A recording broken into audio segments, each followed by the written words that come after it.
Some events leave a deep mark on history, but none on the land. This is the site of the Battle of Hastings. After almost 1,000 years, no traces of the bloody conflict can be seen. But here, the fate of England turned. It's where a king was killed, and his victor claimed the throne.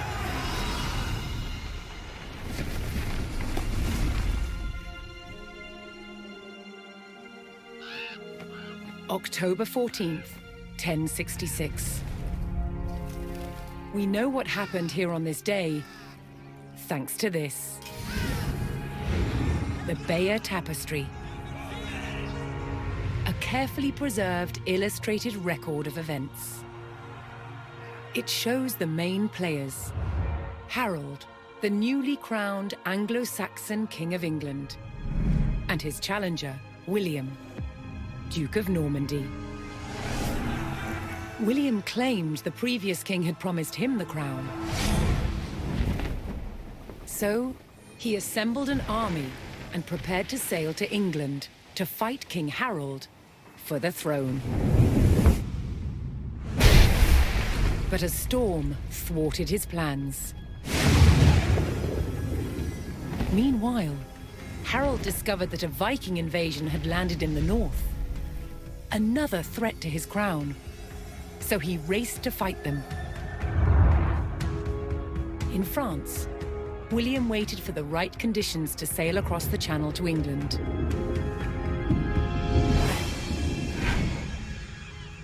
The weather cleared.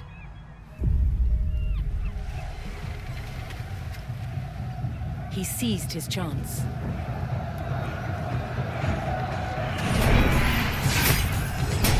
"250 miles north, Harold had defeated the Vikings. Now, hearing of William's arrival, his army sped south. At 9 o'clock in the morning, on this hill, William's Norman army were ready to do battle with Harold's Anglo-Saxon men. The stage was set, and up for grabs, England itself.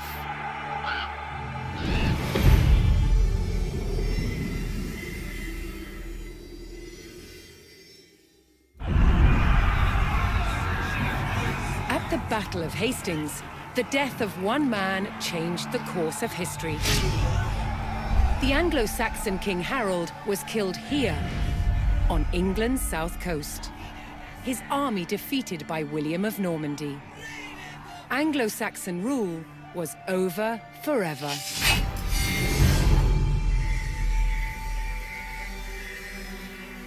At Westminster Abbey on Christmas Day 1066, William was crowned the first Norman King of England. Now he had to secure power across the country. He began by stamping his mark on the landscape, building cathedrals and castles at strategic locations. Nothing like them had been seen in England before. They reminded the Anglo-Saxon population exactly who was in charge. But not all were content with living under Norman rule. Anglo-Saxon revolts broke out across the country. King William acted quickly to crush these rebellions. But there was one region where dissent was spiraling out of control: the north of England. In 1069, a group of lords from Northumbria formed an alliance with Viking invaders. Together, they approached Norman-held York, a large city with an important cathedral, still protected by ancient Roman walls. But the walls couldn't save York. The city and the castle fell to the rebels. William's new kingdom was under threat. He had to get the city back under Norman control. William had no choice but to order his men north. But as the Norman forces set off on their long march towards York, how much resistance from the rebels would they encounter?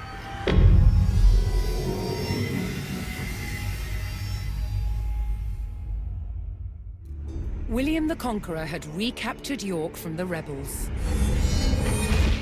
Now he wanted to teach them a lesson for defying him. He began a brutal campaign of destruction to crush any further resistance, known as the Harrying of the North. Villages and crops were destroyed. It is said 100,000 people were killed. With ruthless efficiency, William the Conqueror had secured obedience in his new kingdom. But it wasn't to last. It would be thrown into chaos by his own children.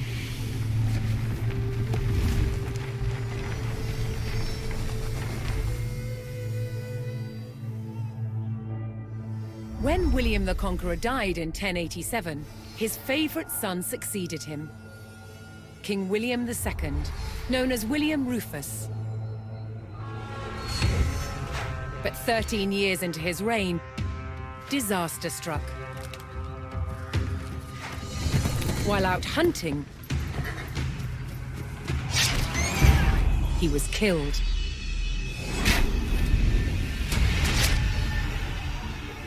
William's youngest brother took his place as King Henry I.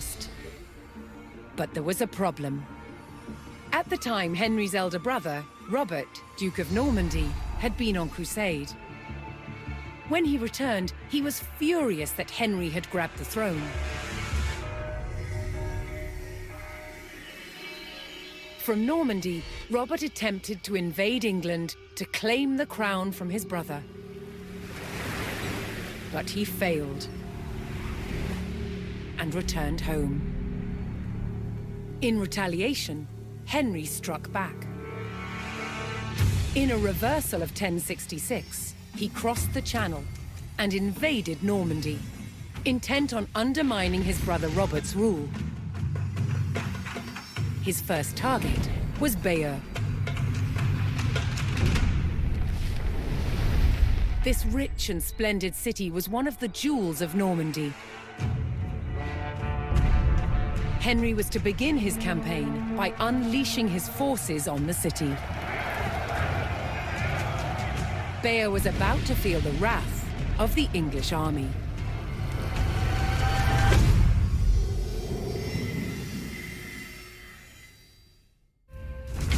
While Bayeux burned, King Henry pressed his advantage. Seizing key fortifications and buying the loyalty of powerful lords, Henry loosened his brother's grip over Normandy. At Tinchebray in 1106, brother would fight brother for final claim to their father's lands.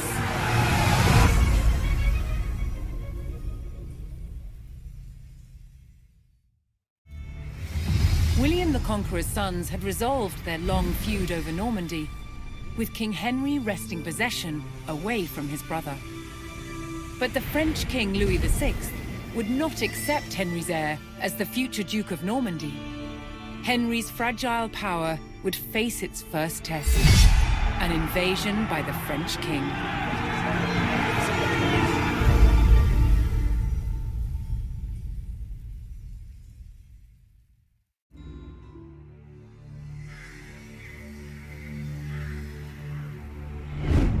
After England defeated the French at the Battle of Bremule, Normandy was back in King Henry's hands.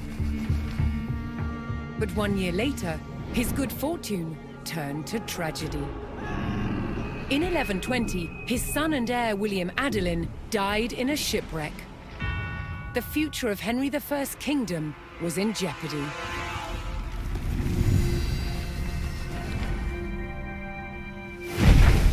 Henry desperately needed a new heir. With no legitimate sons left alive, he broke with tradition and chose his daughter, Matilda. Henry forced his barons to swear an oath to accept Matilda as queen. But when the king died, they broke their promise. England would not be ruled by a woman. Matilda's cousin Stephen saw his chance and claimed the throne.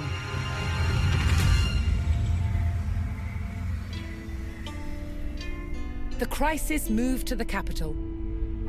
At Westminster Abbey, Stephen was crowned king, but Matilda wanted what was hers. She was also lining up powerful supporters who would fight Stephen for her right to rule. Their conflict engulfed England in civil war. Fighting raged throughout the land. In 1141, everything focused on one of the kingdom's most strategic cities, Lincoln. Matilda's allies had commandeered the castle. But King Stephen was determined to take it back. He besieged the castle. Stalemate. As dawn broke on February the 2nd, everything was about to change. Matilda's half-brother, Robert of Gloucester, raced to break the siege. As Robert's forces approached Lincoln, Stephen's army turned away from the castle to face them. Robert could win Matilda the crown, but only if his army could win the day.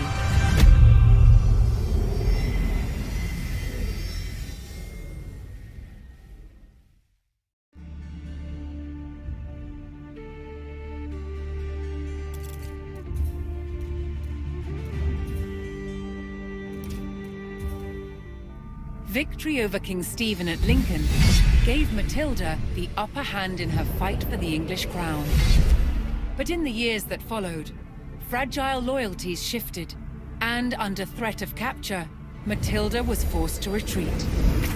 As her holdings in England came under attack from the king's army, it fell to her son Henry to keep Matilda's claim to the throne alive.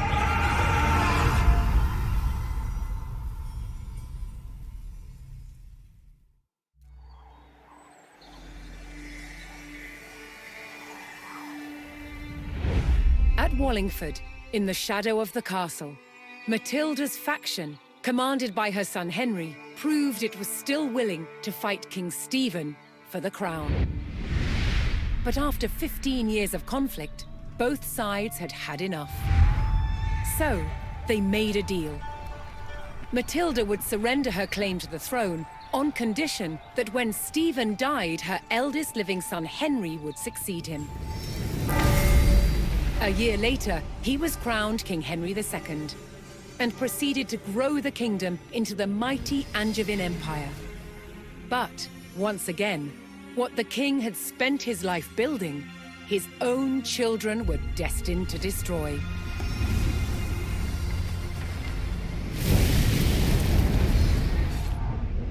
King Henry II had 4 surviving legitimate sons, and he planned to divide up his kingdom between them. But they fought bitterly for dominance. Against the odds, Henry's youngest son, John, became king. But King John was deeply unpopular.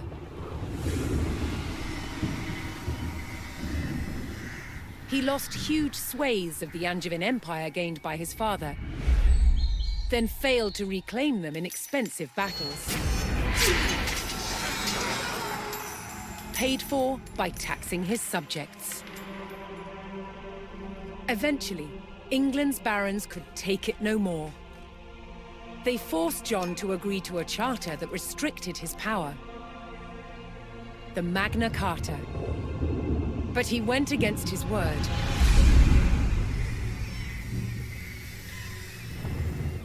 Furious, they rebelled, inviting Prince Louis of France to invade England. In 1216, Louis sailed to Dover and set his sights on taking this, Dover Castle.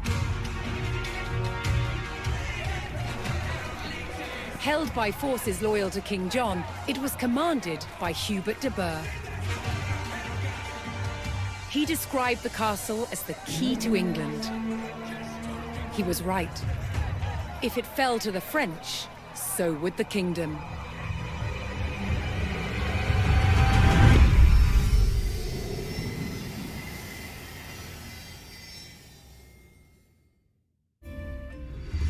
In the year prior to the defense of Dover, King John's defiance of the Magna Carta had mired England in a rebellion known as the First Barons' War.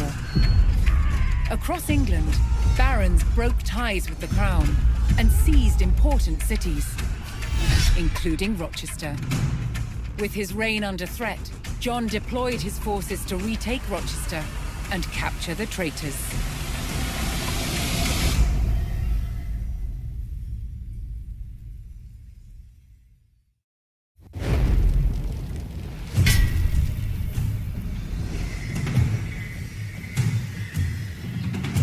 When forces loyal to King John undermined Rochester Castle, it spelled doom for the rebels inside. Within days, they had surrendered. But the rebel barons weren't done yet. Their ally, Prince Louis of France, had sent an invasion force to help the barons overthrow King John. Then, in late 1216, the king fell ill with dysentery and died. His son, just 9 years old, was crowned King Henry III. It was now up to the young king's regent, the 70-year-old legendary knight William Marshal, to protect the crown. He faced a near impossible challenge. England was crumbling. Rebels were taking town after town. But William Marshal bided his time and prepared to defeat the rebels. Then in May 1217, he got the chance that he'd been waiting for. William discovered that the rebels planned to simultaneously besiege both Dover Castle and Lincoln Castle.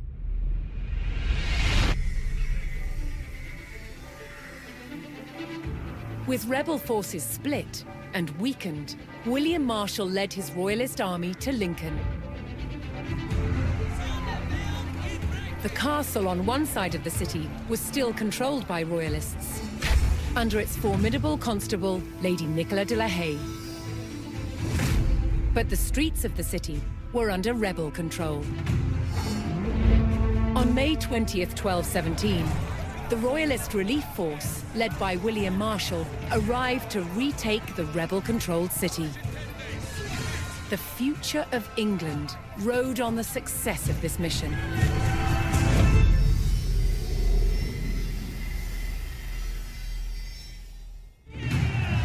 William Marshal's success in retaking Lincoln was an overwhelming victory for the Royalists. The rebel barons had been defeated, and their French allies driven out of England altogether.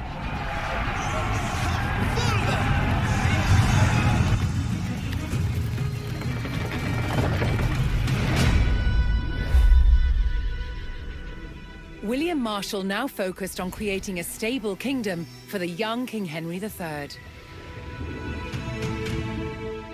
To maintain the backing of the rebels, in 1217, a royal seal of approval was given to a reissued Magna Carta, limiting the power of the monarchy. Many barons held lands in both England and Normandy. But now they faced a choice. On which side of the Channel would they make their home? Many chose England.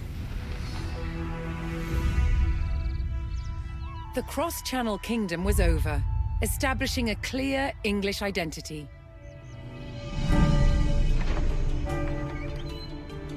But the impact of the Normans on England's evolution is still felt today. Almost 1,000 years later, the surviving Norman castles and cathedrals still dominate the landscape.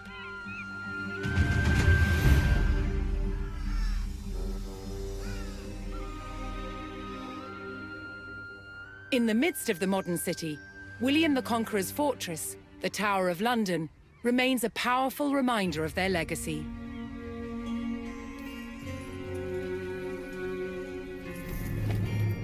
But it's the unseen influence of the Normans that endures.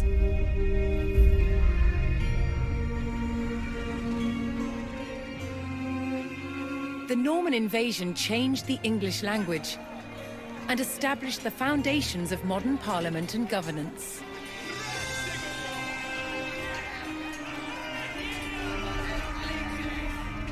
And it's all because one man, William the Conqueror, claimed the English crown that he believed by rights was his. The Normans conquered a country and changed the course of England forever.